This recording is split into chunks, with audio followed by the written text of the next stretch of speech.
আমার চ্যানেলে নতুন একটি রেসিপির সঙ্গে সবাইকে স্বাগত। আজ আমি দেখাবো খুব সহজে এবং অল্প কিছু উপকরণ দিয়ে কিভাবে তৈরি করে নেবেন দারুণ সুস্বাদু ম্যাঙ্গো পুডিং। গরমের দিনে ঠান্ডা ঠান্ডা এই ডেজার্ট খেতে যেমন মজাদার তেমনি অতিথি আপ্যায়নের জন্য একদম পারফেক্ট। তাহলে চলুন শুরু করা যাক। তার আগে আমার চ্যানেলে নতুন হয়ে থাকলে অবশ্যই চ্যানেলটি সাবস্ক্রাইব করে নেবেন। তো চলুন দেখে নেওয়া যাক আজকের রেসিপিটা। প্রথমে আমি বাজার থেকে কিছু আম কিনে নিয়ে এসেছিলাম, তো সেই আম দিয়েই আমি এখন বানাবো ম্যাঙ্গো পুডিং। আমগুলো নিয়ে এসে আমি প্রথমে ফ্রেশ জলের মধ্যে মোটামুটি আধ ঘন্টা মতো রেখে দিয়েছিলাম। রেখে দেওয়ার পরে ওটাকে ভালো করে ধুয়ে পরিষ্কার করে নিতে হবে, যেহেতু আমের মধ্যে যথেষ্ট পরিমাণে আঠা লেগে থাকে। তো আমি এখানে এই আমগুলোই ব্যবহার করেছি। আপনারা চাইলে অন্য যে কোনো আম ব্যবহার করতে পারেন, শুধু আমগুলো একটু মিষ্টি হলেই হবে। এখন তো হিমসাগর আমার বাজারে পাওয়া যাচ্ছে না, হিমসাগরের সিজন চলে গেছে, এখন এই আমটাই বাজারে উঠেছে। তো এই আমটাই তার জন্য আমাদের বাড়িতে নিয়ে আসা হয়েছে এবং ভাবলাম যে একটা দারুণ ডেজার্ট বানানো যাক আর আপনাদের সাথে শেয়ার করা যায়। ম্যাঙ্গো পুডিং কম বেশি সবাই খেতে পছন্দ করেন এবং অনেকেই বানাতেও জানেন, বাট আমি যেভাবে বানাই প্রত্যেক বছর একবার করে, তো সেটাই আমি আপনাদের সাথে আজকে শেয়ার করতে চলে এসেছি। আশা করছি খুব ভালো লাগবে আপনাদের রেসিপিটা, তো পুরোটাই দেখার অনুরোধ রইল।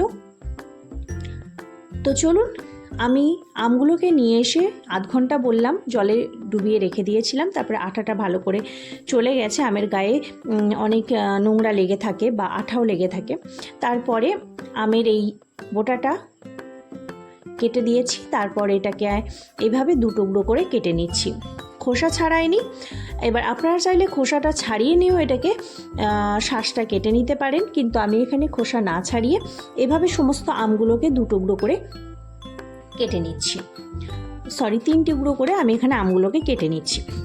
তো এখানে এই যে আমার সমস্ত আম কাটা কমপ্লিট হয়ে গেছে।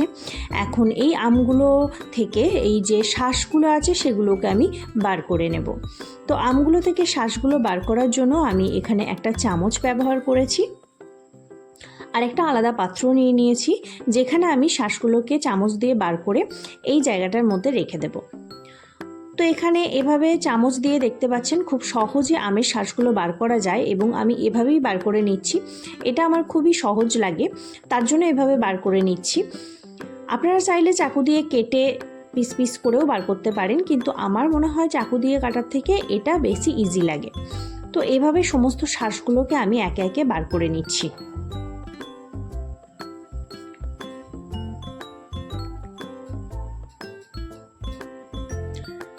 তো এখানে আমার সব শ্বাসগুলোকে বার করা হয়ে গেছে। এবার এখানে বেঁচে রয়েছে আটিগুলো চাইলে কেউ ব্যবহার করতেও পারেন আবার নাও পারেন, কিন্তু আমি এখানে ব্যবহার করছি আটিগুলোকে। এবার আমি খোসাটা, দুদিকে যে খোসাটা আছে সেই খোসাটাকে ছাড়িয়ে দেব, ছাড়িয়ে দিয়ে আটিটাকে হাতে দিয়ে ম্যাশ করে এটাকে বার করে নেব।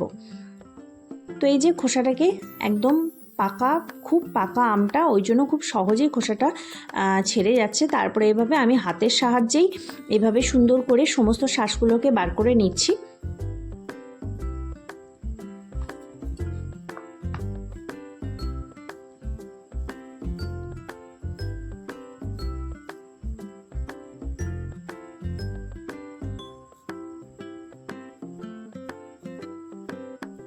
পাকা আম হলে শ্বাসগুলো বার করতে বেশি সুবিধা হয়, খুব সহজে বেরিয়ে চলে আসে। এভাবে হাত দিয়ে একটু পেশ করলেই পুরো শ্বাসগুলো বেরিয়ে চলে আসে।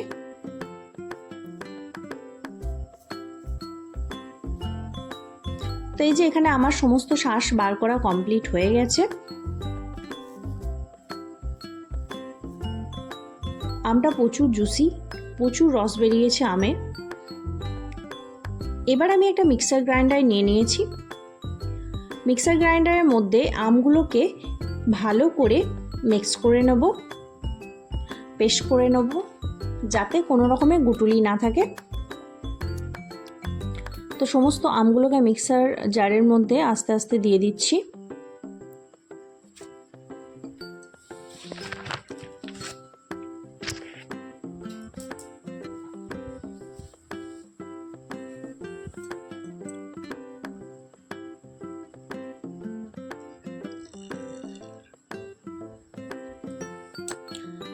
সব আমের শাঁসগুলোকে মিক্সার গ্রাইন্ডারে দেওয়ার পরে এটাকে আমি ভালো করে গ্রাইন্ড করে নেব। একদম লিকুইড থিকনেসে পেস্ট করে নিতে হবে এটাকে। তো এই যে আমার গ্রাইন্ড করা হয়ে গেছে, এখন দেখিয়ে দিই আপনাদেরকে। খুব সুন্দর একদম পেস্ট হয়ে গেছে, দেখেই বুঝতে পারছেন।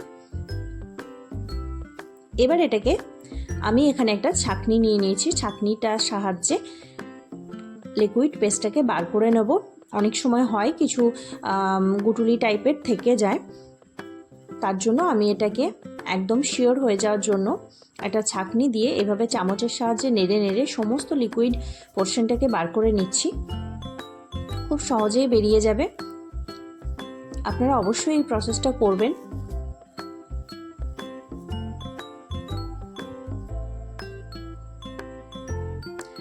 তো এই যে তারপরে এটা একটু পাল্পসটা রয়ে গেছিলো, সেটাকে আমি আর দিলাম না। পুরো লিকুইডটা বেরিয়ে চলে এসেছে এবং দেখতে ঠিক এরকম লাগছে, দেখেই বুঝতে পারছেন কতটা স্মুথ হয়েছে।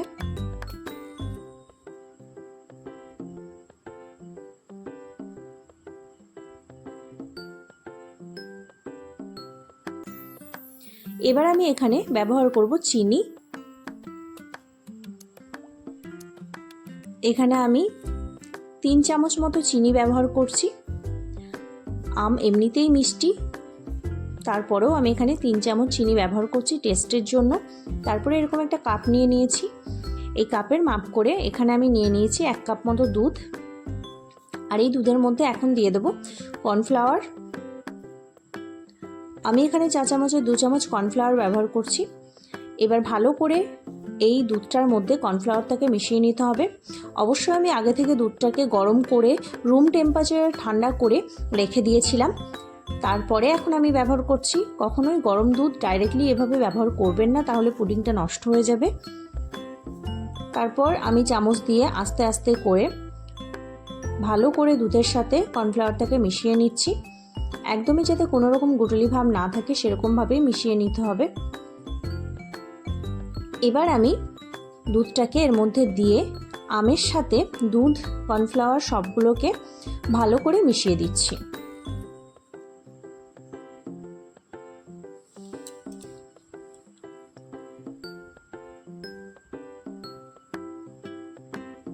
এরপর গ্যাসে কড়াই চাপিয়ে দিয়েছি এবং কড়াইয়ের মধ্যে এই যে লিকুইডটা ছিল আমের সেটাকে দিয়ে দিলাম। তারপর এটাকে খুব ভালো করে ফুটিয়ে নিতে হবে। একটু সময় ধরে এটাকে ভালো করে ফুটিয়ে নিয়ে মোটা একটা থিকনেসে নিয়ে আসতে হবে। প্রথমে গ্যাসের ফ্লেমটাকে হাই রেখে দিতে হবে, তারপরে এটা যখন একটু ফুটে উঠবে তখন একদম মিডিয়াম ফ্লেমে করে এটাকে অন্তত 10 মিনিট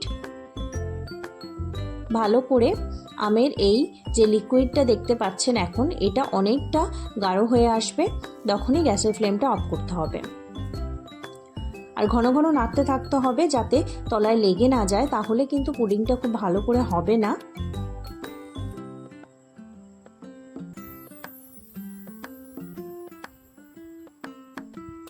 দেখতে পাচ্ছেন এখন কতটা লিকুইড আছে। এরপরে যখন এটা ঘন হয়ে আসবে তখন এটা মোটা থিকনেসে দাঁড়িয়ে যাবে।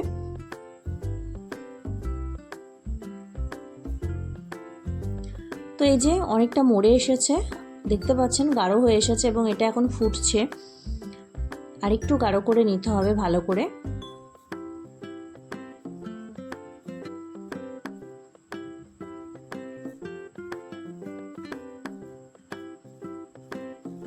একদম মিডিয়াম ফ্লেমে এটা আমি করছি এখন, প্রথমে হাই ফ্লেমে দিয়েছিলাম।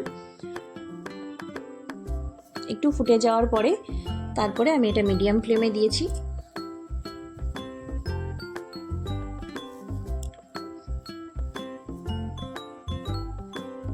মাঝে মাঝে অবশ্যই খুন্তি দিয়ে একবার করে নেড়ে দিতে হবে, না হলে তলায় লেগে যেতে পারে, আর তলায় লেগে গেলে তো একদমই হবে না।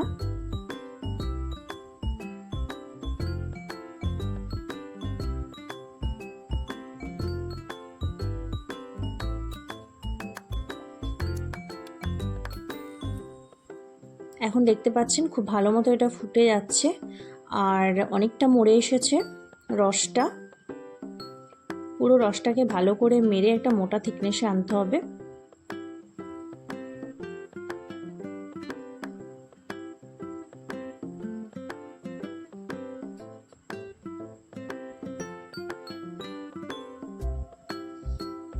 তো এখন আমি গ্যাসের ফ্লেমটা অফ করে দিয়েছি। দেখতে পাচ্ছেন খুব ভালো মতো একটা থিকনেস চলে এসেছে, বেশ গাঢ় হয়ে গেছে।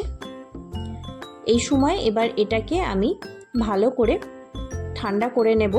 তার আগে একটা পাত্রে আমি এটাকে ঢেলে নেব।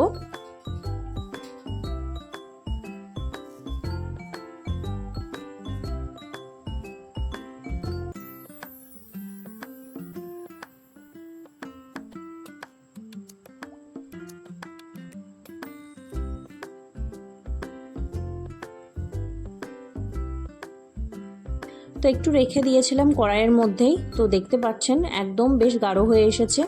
দেখে বুঝতে পারছেন কতটা ঘনত্ব হয়েছে এর। এবার আমি এখন একটা পাত্রে ঢেলে নেব। ঢেলে নেওয়ার আগে এই পাত্রটাতে আমি সামান্য চিপি করে এই 2-3 ফোঁটা মতো একটু সাদা তেল দিয়ে দেব। সাদা তেল দিয়ে পুরো বাটিটাকে ভালো করে মাখিয়ে নেব, যাতে যখন পুডিংটা আমি দেওয়ার পরে বার করব তখন যাতে পুরো বাটিতে না লেগে যায়, সুন্দর স্মুথলিভাবে বেরিয়ে চলে আসে। আপনারা চাইলে এখানে বাটার ব্যবহার করতে পারেন। এবার হাতায় করে আমি এই বাটিটার মধ্যে তুলে রেখে দিচ্ছি। সমস্ত লিকুইডটা এই বাটির মধ্যে ভালো করে তুলে রেখে দেব।